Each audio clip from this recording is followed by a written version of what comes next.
Hey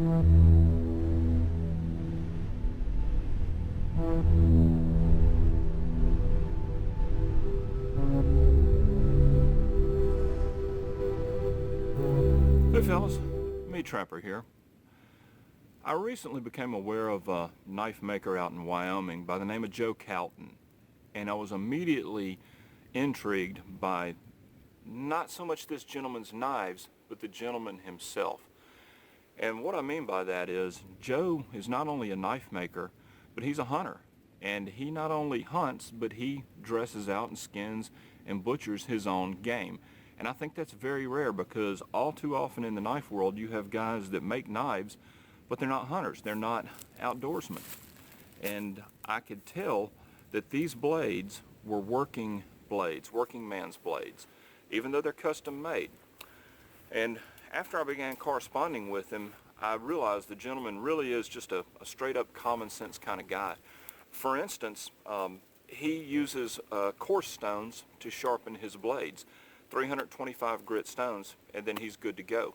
Because you see, he's putting a working edge on his knives, and that's all that's needed to produce a blade that will shave and will cut meat efficiently. It leaves that toothy edge on it, and there's none of this 2,000 grit Japanese waterstone nonsense to where people go out and show you how well they cut phone book paper. There's no phone books out here. I don't shoot and skin and eat phone books. I shoot, trap, and skin animals. I eat meat, and that's the tool, and I need a tool that does that efficiently and does it well. So let's take a look at these knives, and let's take a look at how they perform.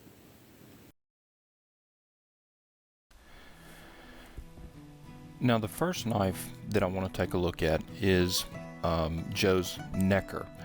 Now, this is a small neck knife. This knife is made of 440C stainless steel. The handle is a brown G10 material, and this stock is 1/16 of an inch thick. And so this thin stock makes for an excellent slicer. And as you can see in this footage, it just goes right through this leg quarter. And we'll take a look at how it also does some trimming just to see how well this thing slices.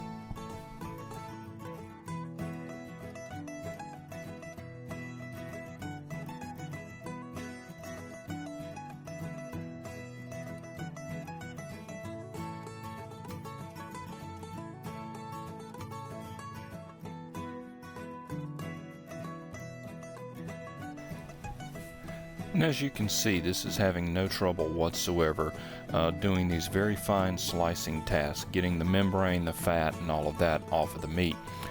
Now, keep in mind, this was under fairly difficult circumstances. The temperature was over 70 degrees this day, and so this meat is warm and it's soft.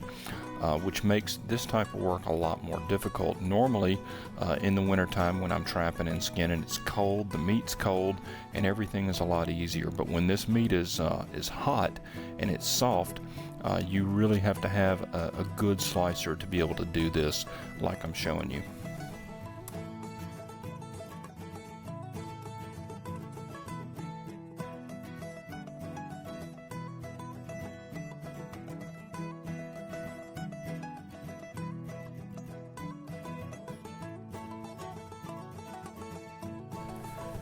Now, the next knife that I want to talk to you about is this little paring knife.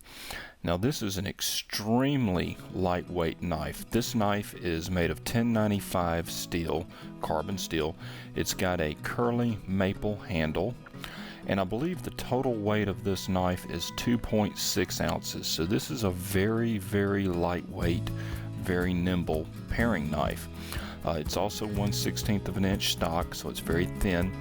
And this knife has a bit of flex to it, sort of like a semi-rigid fillet knife. And as you can see, this thing is just slicing this fat off effortlessly. And if you'll notice, I'm not gripping the knife hard. I'm just holding it with sort of a fingertip grip, and it's just gliding right through everything.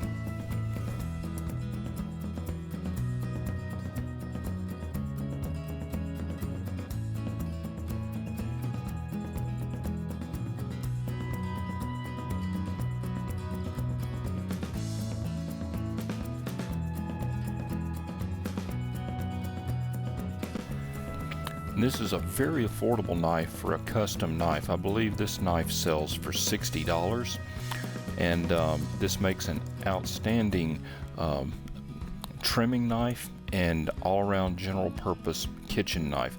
Slicing tomatoes, does an outstanding job on any type of food prep like that.